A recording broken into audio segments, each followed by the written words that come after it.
Good evening, I'm Jim Whaley.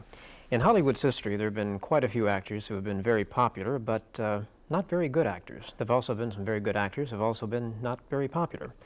My guest tonight on Cinema Showcase happens to be both very popular and very good, Mr. Burt Reynolds. It's a pleasure to welcome him back. Among his most recent films are Paternity and a film which he has directed and stars in called Sharky's Machine. Join me tonight as I talk with Burt Reynolds on Cinema Showcase.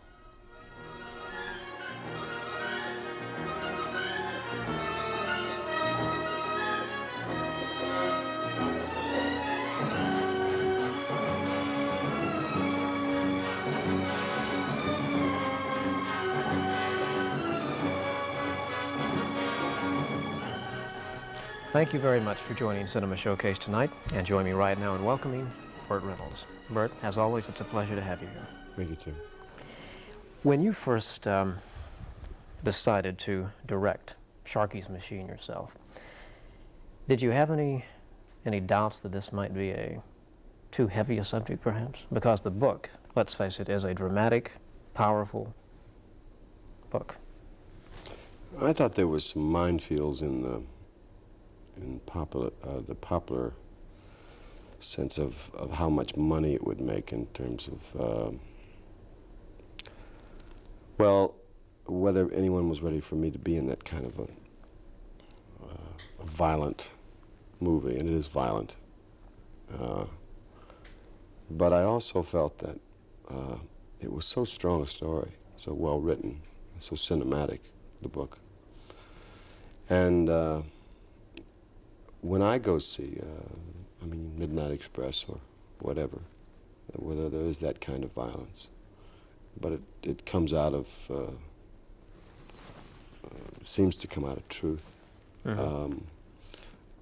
I'm just thrilled by it, and I escape into that just as much as I escape into the fun pictures such as The Black Stallion or whatever, and I was a little bit leery about, there's some scenes in the picture that are definitely going to be talked about and criticized because they're very graphic and they are truly violent scenes. Mm-hmm. I have my fingers removed, mm-hmm. And a couple of other things, a couple of other shootouts, but I felt if I was going to go for it, I'd just go for it all the way and just try to do it as best I could. When I saw The Alien, you can't get more graphic than that. And I think that guy's an extraordinary director. Yeah. I really do. Well, Ridley Scott. Yeah.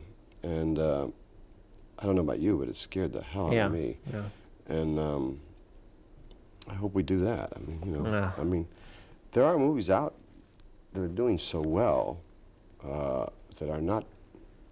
You see Halloween and you see those kind of pictures, and The Howling, which I think is extraordinary in terms of special effects. Mm-hmm. But there are pictures that come out that do make an awful lot of money just because people go and want to be scared. Well, mm-hmm. I've always felt, well, what if you could add to that somebody you really cared about, hopefully a leading man or leading lady or both, and a story along with scaring the heck out of them. Mm-hmm. And also hopefully give them some laughs somewhere in there, which was not in the, by the way, in the original screenplay, but I hope and I think we've added some real laughs to the picture. Wasn't that kind of Hitchcock's premise all along, though, to scare the devil out of people and yet make them laugh and yet make them care about the people at the same time? Yeah, I only steal from the best, and I took. I've got shots in there, Mr. Hitchcock just be spinning around when he sees them.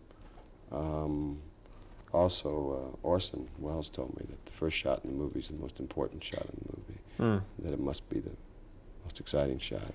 You remember a film he did, I think around 57 or 58, Touch of Evil. I know what you're going to say, Touch of Evil. The first shot came through the window. The first shot must have lasted 7 minutes or something. It lasted 12 and a half. It's incredible. It was a fabulous shot. Yeah.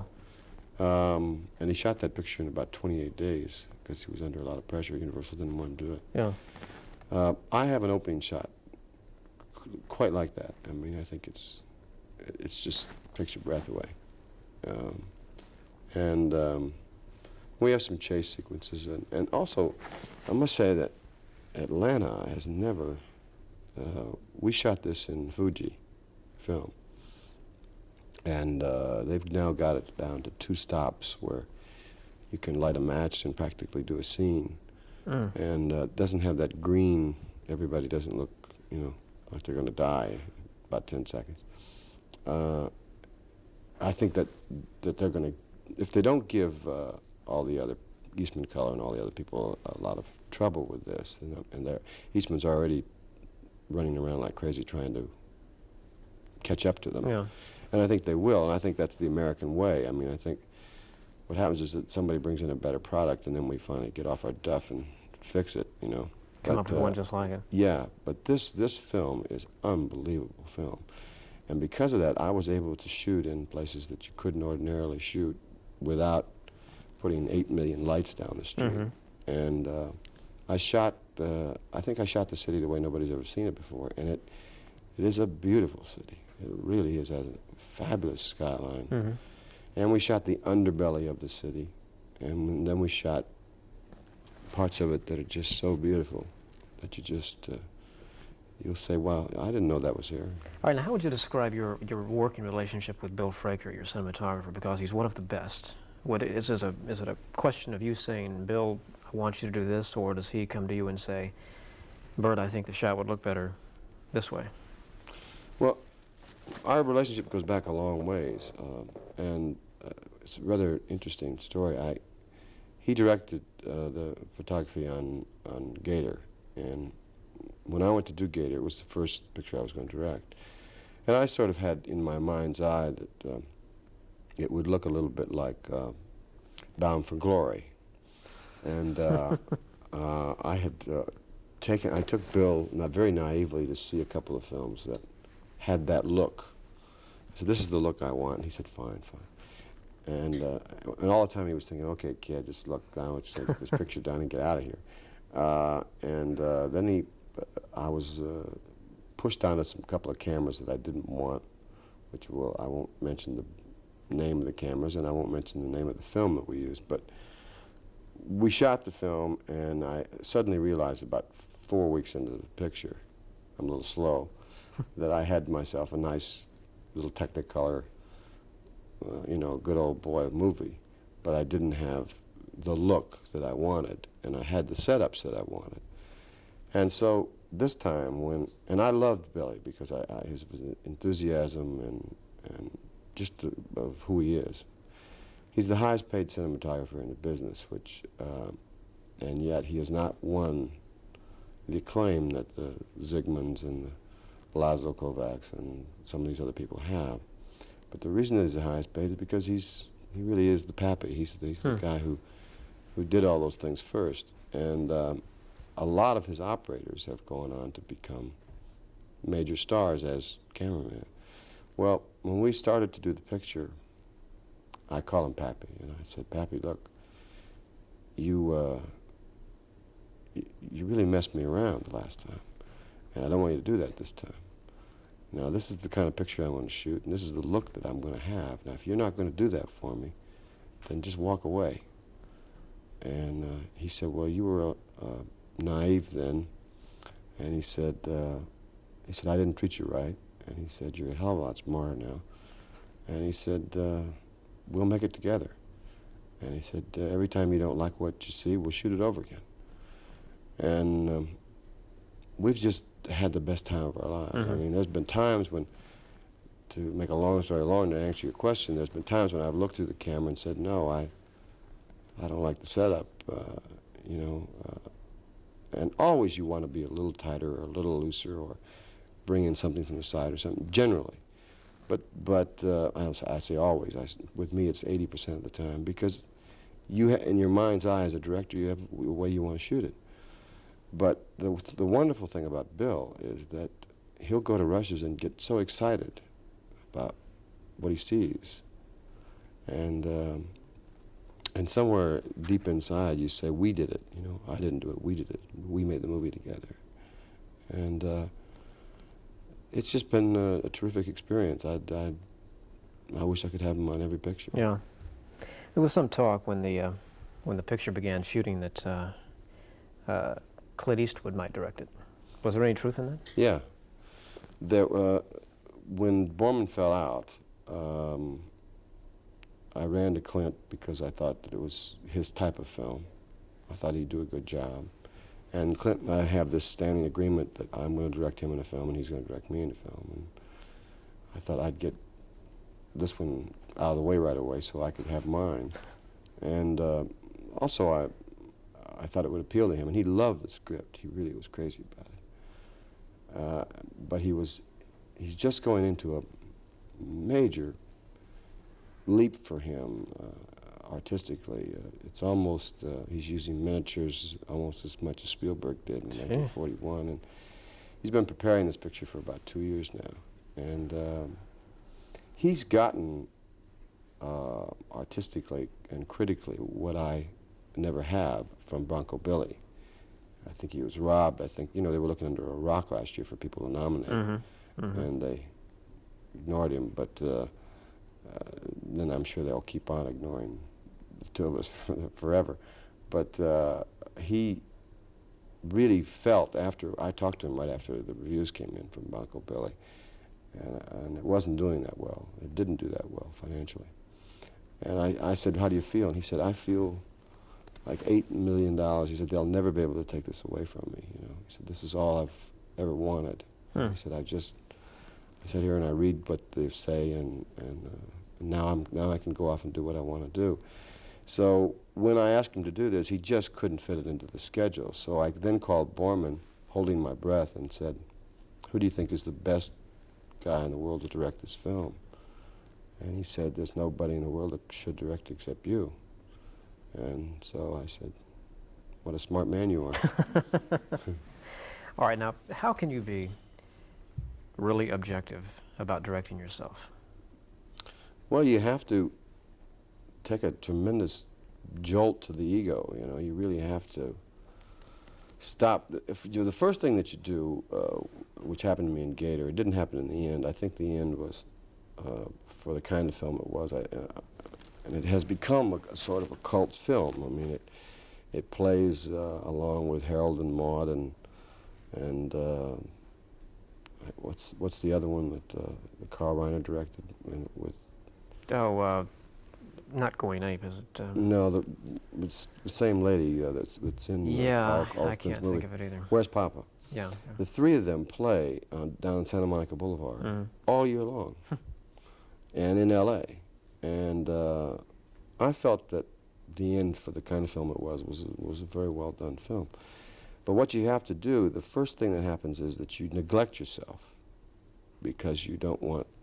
You have this thing about the crew says, oh my God, he's taking, 32 close-ups of himself. Warren Beatty doesn't have that problem. He takes 48 close-ups of himself and doesn't care what the crew thinks. And $57 million. And $57 million later. I had problems with that in the beginning. Then, of course, you do have the problem, like you said, of being a third eye. So I got the tape system, where I went right through the lens, and whatever we got, whatever the camera got, the tape got. So I could run right after the shot, look at the tape. And then I would look at it and literally look at it like a director looking at an actor. I would look at this, whoever this guy was, who happened to be me, and say, his posture is bad, he's not in character, or he can do this, and he's got to pick up the pace, or I feel that there's a moment that he's losing, and I would literally talk to this actor who I got along with very well. I slept with him, so I got the part, and I figured out a way to really do that, and I think do it well. Now, I don't want to do it forever. I mean, it's probably the worst way in the world to make a movie. It's real hard. But Mr. Olivier and Mr. Wells, and I'm not putting myself in that category, have proven that it can be done, and done pretty well. Yeah, yeah. And when Mr. Wells did it, he was, the age of our sons. He was 25. If we had a son incredible. somewhere. That's Yeah, incredible. yeah, he was 25. Yeah. Yeah. And I called upon everything I've ever learned in 25, 26 years of this business to try to make it good, and I think I did. Of the films you've done, most of which, or a number of which, have been very big box office successes, which hasn't quite made it that you think should have? It's interesting, they just did a book, just finished a book called The Films Of, you know, and they came to me and asked me if they could do one of me, and I said, gee, I don't really think I'm ready for that kind of a book. And they said, well, I don't think you realize how many films you've made. It was then that I was given some facts which I didn't know. And I've made over 40-some films, and 86% of them have made money, which is the highest percentage of anybody. And I'd say of all those films that I thought, if you're asking me which one I thought should have been more successful than it was, I think Semi-Tough should have been more successful, not because it was a really good picture, but just because we didn't make the book. I wish we'd have shot the book. If we'd have shot the book, I think it would have been a terrific movie. We didn't. Of a movie that I made and we finished it, and I thought it was a better movie than was ever given credit for, I really don't know. I guess, you know, it's funny, Jim. People walk around and they say, oh, it's too bad about Smokey and the Bandit 2, you know, that it wasn't a success. If you go into any business in the world and you make $1 million profit, then you are a tremendous businessman. Well, Smokey and the Bandit 2 made $70 million profit. It didn't make 270, so therefore it was a disastrous flop. As far as everybody loves to come up and tell everybody that it was a terrible disaster. It was the second highest grossing picture that year, and it did very well. It was not the film that I wanted to make. I felt we really kind of rushed through it. I certainly felt rushed anyway. I really don't know. I think starting over, I wish it had have had a little more success at the box office. Critically, it was, I couldn't have asked for any more than it did. My feelings right now are all sort of botched up in Paternity. I feel like for the first time in all the years that I've been in the business, since Deliverance, and I hope I get this feeling about Sharky, because right now I can't, because it's all kind of in pieces, but Paternity I've seen, it's cut and it's finished. It's the first film that I'll ever ask Cary Grant over to see. He's a friend, and he keeps saying to me, why didn't you ever ask me over to your house, you know? And so I think I will, and also Fred Astaire, my two idols. And both do wonderful things that I will never be able to do. But I'm so proud of Paternity, I'd like them to see it. And if that doesn't do well, I'll really be hurt, because I think it's a wonderful, sweet Frank Capra kind of movie. And you and I are Frank Capra freaks. So hopefully that'll be the one. I didn't answer your question because I really don't have an answer for it. The ones that haven't done well, I didn't deserve to do well. And the ones that did monumentally well, some of them I was shocked. Lucky Lady didn't do well, and I thought it was a better picture than people gave it credit for. I thought The Man Who Loved Cat Dancing was a good movie. And I thought your performance in that was marvelous. Thank you. I really did. It didn't set the world on fire, but I thought it was a good picture. And I think timing is everything. I think probably if Cat Dancing were out now or some other time, I think and also if Lucky Lady hadn't have had all the weird publicity that it had about it, you know? I think it would have done better. Going back to something we discussed earlier about yourself and Clint Eastwood, if you could magically change things around to where you were not one, if not the most popular actor in the world, which everyone says you are, and get that sort of critical acclaim that the critics like to heap on certain people, would you change it? No. I mean, I wouldn't trade one for the other, if that's Yeah. what you're asking me. Yeah. I mean, if I could change places with Al Pacino or De Niro and have everybody in New York know me and nobody in Atlanta. Exactly. Exactly. That's true. Not that they don't know who De Niro and Pacino is. I'm being funny, and not even funny, actually. I'm being cruel. No, I wouldn't trade it. I mean, what do you do movies for? Pauline Kael? I mean, I don't make movies for her. You don't even make $4 off of Pauline Kael because she gets in free. But she does get in free, and she doesn't deserve to. You make money for the people, and if the people decide that you're the man, the woman, or whatever, and you can stay up there. I've been there for 6 or 7 years, up in the top 10 or whatever it is. That's wonderful. I mean, I clocked that real close. You try to veer away from it, and you say, okay, I'll take a chance, and you take a chance with Sharky's. Sharky's is a chance. What actors do you really look up to? That are working now, or in the past? Worked in the past. Yeah. Spencer Tracy. Tracy was my favorite film actor. Yeah. Because I felt that he was absolutely undetectable. You couldn't ever see him acting. You never could see him acting. I thought Gable was the most underrated actor ever. Cary Grant is flawless in comedy. Absolutely flawless. Not just, I mean, you look at it and you say, there's no way to do that any better.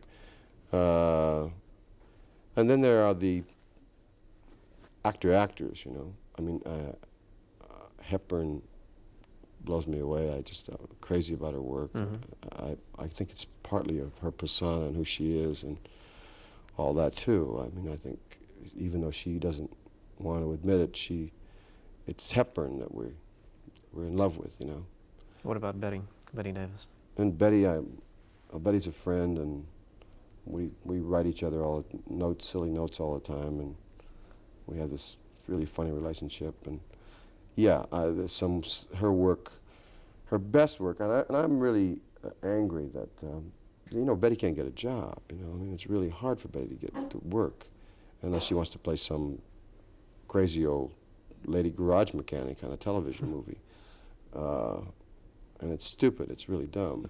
I mean, if Crawford were alive now, and a lot of other people that were just so wonderful at that time, women, they would have a real hard time. Yeah, I love Betty's work. Of the guys around today, I'd say, I think I have to pick certain films that they did because I didn't like them in other films. I mean, some films, Dustin Hoffman I thought he was unbeatable for about 2 or 3 films, and then he lost me for a while. Pacino in Dog Day Afternoon I thought was extraordinary. De Niro in Raging Bull was fabulous, just fabulous. But they work in a totally different kind of arena than I work in.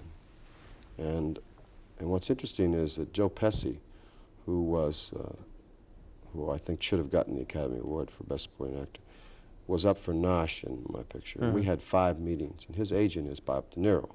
He doesn't have an agent. Bob De Niro tells him what to do. And De Niro didn't want him to do the movie with me. De Niro felt that it would hurt his career to do a picture with me. Really? Yeah. And I was really hurt by that, personally, and also I thought De Niro was crazy to think that. I mean, it hasn't hurt anybody else. I mean, Sally Field's career hasn't gone to the toilet. Not true. I feel like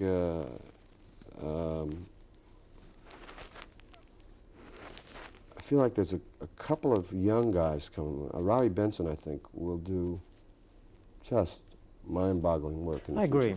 I agree with you. Just unbelievable work. Yeah. And these two young kids, the boy from Ordinary People, Hutton, Yeah, Tim Hutton. and the kid from the Santini. Santini, yeah. Personally, I thought the kid from Santini gave the better of the two performances, but Ordinary People got more publicity. Mhm.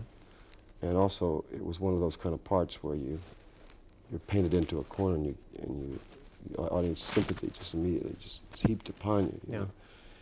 know? But those two guys will be heard from. There's some running up my back, you know.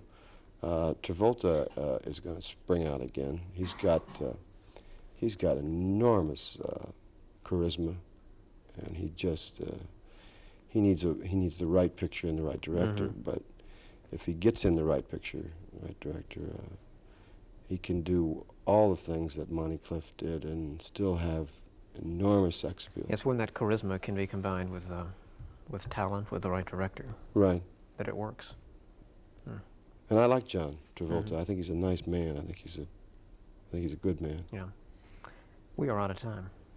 Well, I don't know where it went. I don't either. This has been a fast half hour, and I hope it won't be too long before you're back before the Cinema Showcase cameras again. I do too, Jim. I hope. I'll be back when we premiere Sharky here at Great. Christmas, Great. and hopefully maybe I'll come and run through here when Paternity's on. Oh, that'll be wonderful. Thanks for taking this time out, Burt. It's always a pleasure. It's always my pleasure, Jim. Thank you. Thank you. My thanks to all of you. Until next time, good night.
Hello, I'm Jim Whaley. There are many actors in Hollywood's history who have been very popular, but not very good actors. There have also been some very good ones who have, for one reason or another, not been very popular. My guest this week on Cinema Showcase is a very popular actor who is also a very good actor, Mr. Burt Reynolds. Among his most recent films are Paternity and Sharky's Machine, which he stars in and has directed. Join me this week as I talk with Burt Reynolds on Cinema Showcase.